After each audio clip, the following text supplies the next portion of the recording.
جو کہ پاکستان تھا, جو کہ پاکستان ایک واحد ملک تھا جو کہ مقدس جو علاقے تھے, مقدس جو شہر تھے, ان کی حفاظت پاکستان کے ذمہ تھی. لیکن اب پاکستان کے ساتھ معاملات خراب ہوئے, پاکستان ان کے ساتھ نہیں چلا, تو پاکستان کو کاؤنٹر کرنے کے لیے بھی ضروری ہے کہ کوئی نہ کوئی ملک ان کے سامنے ہو. تو بھارت کے اوپر اس طرح اعتماد نہیں کر سکتے, تو ایٹ دی اینڈ یہی بچتا ہے کہ آپ اسرائیل کے ساتھ تعلقات بہتر ہوئے تو اسرائیل کو آپ یہاں پر لے آئیں یا پھر امریکہ کو لے آئیں. اسرائیل کے اوپر بھی اس طرح آپ انحصار نہیں کر سکتے, سعودی عرب اس طرح بلائنڈلی ٹرسٹ نہیں کر سکتا. تو ایک آخری آپشن کے طور پر امریکہ بچتا ہے. امریکہ کو جہاں پر اس نے ایک شورٹی دی ہوئی ہے کہ وہ ان تمام تر علاقوں میں سعودی عرب کی ساورینٹی کو اگر کوئی چیلنج ہوا تو اس کی حفاظت کرے گا. تو دوسرا سب سے بڑا جو اس کا انٹرسٹ ہے وہ یہ ہے کہ تیل کی جو تمام تر جو علاقے ہیں وہاں پر تیل کی جو ایکسپلوریشن کی جاتی ہے تو اس کا سب سے بڑا بینیفیشری وہ امریکہ ہے. اور تیل کی جو ایکسپلوریشن, اگر حال ہی میں اس کے اوپر ویڈیو بھی ہم نے کی تھی کہ تقریباً 1 ملین سے زیادہ جو پر ڈے کے حساب سے جو ایکسپلوریشن کی جاتی تھی, خام تیل نکالا جاتا تھا, اس کی کمی کی گئی ہے. 9 کروڑ بیرل جو ہے یہ ایک مہینے کے اندر اس کی پروڈکشن جو ہے اوپیک نے مل کر اس کے اوپر ڈیسائیڈ کیا کہ وہ کم کی جائے گی. مطلب یہ کہ لگ یہ رہا ہے کہ آنے والے دنوں میں آئل ریزرو جو ہیں وہ کم ہو رہے ہیں اور زیادہ عرصے تک آپ ان کے اوپر انحصار نہیں کر سکتے. سعودی عرب بھی اسی طرف جا رہا ہے. اب آ جاتے ہیں مین پوائنٹ کے اوپر کہ اصل میں ڈیولپمنٹ ہوئی کیا. سعودی عرب کے اندر نئے فوجی اڈے جو ہے وہ بنائے جا رہے ہیں. بحیرہ احمر کے پاس جو ہے 2 فوجی اڈے جو ہے وہ بنائے جائیں گے, اور ینبا بندرگاہ جو ہے یہ وہ بندرگاہ ہے جو کہ بالکل قریب ہے ان آئل فیسلٹیز کے جن کے اوپر حوثی ریبیلز جو ہیں ان کی جانب سے اٹیک کیا گیا تھا اور ایران کے اوپر الزام عائد کیا گیا تھا, اور آدھے سے زیادہ پروڈکشن جو ہے خام تیل کی وہ سعودی عرب کے اندر بند ہو چکی تھی. یہاں پر جو اہم ایکٹیویٹی وہ یہ ہوئی ہے کہ سامان اتارنے اور لے جانے کی پریکٹس کی ہے امریکہ کی جانب سے, اور تبوک اور طائف کے قریب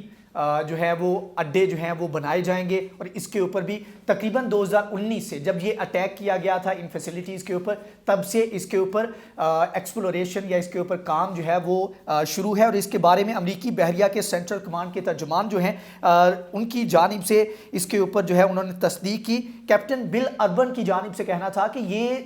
نارمل کی چیز ہے, اس کے اوپر آپ کو ہائپر نہیں ہونا چاہیے, سینٹیمنٹس جو ہیں ان کو اس طرف نہیں لے جانا چاہیے کہ یہ مسلمانوں کی مقدس سرزمین جو ہے, مقدس جو جگہیں ہیں ان کے پاس یہ ہوائی اڈے قائم کیے جا رہے ہیں. انہوں نے کہا کہ یہ پہلے 2019 سے جب یہ آئل فیسلٹیز کے اوپر حملے کیے گئے تب سے یہ معاملہ جو ہے یہ چل رہا ہے, ہم اس کے اوپر بات چیت کر رہے ہیں.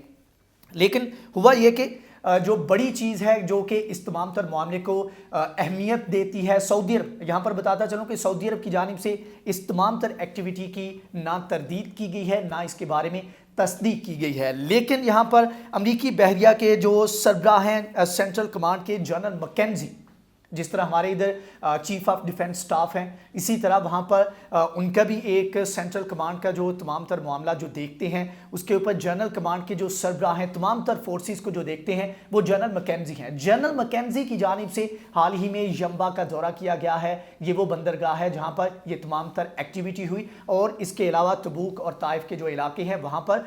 یہ فوجی اڈے بنائے جائیں گے. تو ان کی جانب سے دورہ کیا گیا ہے. تو اس کا مطلب یہ ہے کہ ایک تو اپروول کے ساتھ یہ تمام تر ایکٹیویٹیز کی جا رہی ہیں سعودی عرب کی جانب سے, اگرچہ اس کا ڈینائل نہیں آیا, لیکن اس سے ثابت یہ ہوتا ہے کہ ایک تو یہ خفیہ دورہ نہیں تھا, اور جب یہ دورہ کیا گیا تو وہاں پر ان کے ساتھ وال سٹریٹ جرنل اور ڈیفنس ون کے رپورٹر ان کے ساتھ موجود تھے, اور انہی رپورٹر کی جانب سے یہ تمام تر ایکٹیویٹیز جو ہیں, تمام تر جو پروگریس ہے اس کو رپورٹ کیا گیا. اور اس سے آپ اندازہ کر لیں کہ معاملات کس طرف جا رہے ہیں, اور اپنی حکومت بچانے کے لیے, اپنا اقتدار بچانے کے لیے یہ معاملات کو کس لیول تک لے کر جا رہے ہیں, اور جو مسلمانوں کی مقدس جگہیں ہیں ان کو بھی داؤ پر لگانے کو تیار ہیں. آپ جسٹ امیجن کریں کہ اگر ایران کے ساتھ یا ویسے کسی ملک کے ساتھ اگر معاملات خراب ہوتے ہیں تو کیا اگر یہ فوجی اڈے جو ہیں یہ اس جگہ پر ٹیکٹیکل پوزیشن کے اوپر بنائے جا رہے ہیں تو ایک تو یہ ہوگا کہ جو اگر ایران سب سے پہلے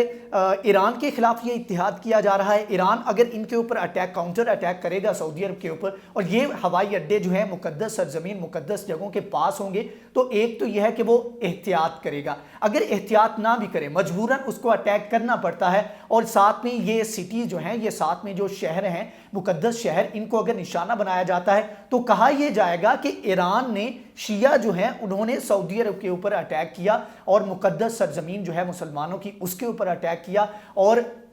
ایک شیعہ سنی فسادات جو ہیں ایک عالمی سطح پر ان کو ایک کہہ لیں کہ آرکیسٹریٹ کیا جائے گا، ایک پلان بنایا جائے گا اور مسلمانوں کو آپس میں لڑانے کی کوشش کی جائے گی۔ اور فائدہ کس کا ہوگا؟ امریکہ کا ہوگا۔ فائدہ کس کا ہوگا؟ اسرائیل کا ہوگا۔ فائدہ کس کا ہوگا؟ تمام ان طاقتوں کا ہوگا جو پاکستان اور خاص طور پر سعودی عرب کے تعلقات کو خراب کرنا چاہتے ہیں، کیونکہ سعودی عرب کے لیے ایک لاسٹ لائن آف ڈیفنس جو کہ آخری دم تک لڑنے کے لیے تیار ہے وہ پاکستان ہے۔ آپ جس طرح بھی تعلقات جس طرح بھی ہیں، ابھی جس طرح کی بھی پالیسیز ہیں سعودی عرب کی، لیکن آخری وقت تک اپنی جان کے ساتھ ان تمام مقدس جگہوں کی حفاظت اگر کوئی ملک کر سکتا ہے تو وہ پاکستان ہے، نہ وہ بھارت ہے، نہ وہ اسرائیل ہے، اور نہ وہ امریکہ ہے۔ اس کے اوپر آل سعود کو ابھی تو اپنے مفادات کے لیے ساری کوششیں کر رہے ہیں، لیکن آنے والے وقت میں اس کا خمیازہ ان کو بھگتنا پڑے گا، اور اقتدار کے بچاؤ کے لیے جو اقدامات کر رہے ہیں اس کا نقصان مسلمانوں کو کیا ہو رہا ہے، اور اس میں پاکستان جو ہے اس کو پیچھے کرنے کی جو نتائج ہیں وہ ان کو آنے والے وقت میں بھگتنا پڑیں گے۔ ابھی سے جو اقدامات کیے گئے اس کے نقصانات کیا ہیں، اس کے اوپر کیا نقصان اٹھانا پڑ رہا ہے، اور جس مقصد کے لیے تمام تر اسرائیل کے ساتھ معاملات بہتر کرنے کی کوشش کی گئی، امریکہ کے ساتھ بہت زیادہ اس کو فیورز دی گئی، اس کے ابھی سے نتائج آنا شروع ہو چکے ہیں۔ اس کے اوپر اگلی ویڈیو میں الگ سے پوری ڈیٹیل کے ساتھ بات کریں گے کہ اسرائیل کے ساتھ جو ڈیلز کی گئیں، جن مطالبات کے تحت اسرائیل کو تسلیم کرنے کے لیے دیگر چھوٹے ممالک جو ہیں ان کو آگے کیا گیا، اس کے نقصانات کیا ہیں، اور وہ جو وعدے کیے گئے تھے ان سے امریکہ اور اسرائیل کس طرح ایک دم سے پیچھے ہٹے ہیں۔ تو یہ ساری ڈیولپمنٹس ہیں۔ اپنے اقتدار کو بچانے کے لیے اہم پلیسز، مقدس مقامات جو ہیں ان کو بھی داؤ پر لگانے سے گریز نہیں کیا جا رہا۔ آنے والا وقت بتائے گا کہ یہ جو آل سعود ہے یہ ہوش کے ناخن لیتے ہیں، یا پھر اسی طرح پاکستان مخالف یا ایسے کہہ لیں کہ مسلمان مخالف جو ایجنڈا ہے اس کے اوپر چلتے رہتے ہیں۔ آنے والا وقت بتائے گا اور اس کے بارے میں ہم آپ کو اپڈیٹ کرتے رہیں گے۔ اگر آپ کو یہ ویڈیو پسند آئی ہے تو اس کو لائک کریں، شیئر کریں، ہمارے چینل کو سبسکرائب کریں۔ نیکسٹ ویڈیو میں حاضر ہوں گے، تب تک کے لیے اللہ حافظ۔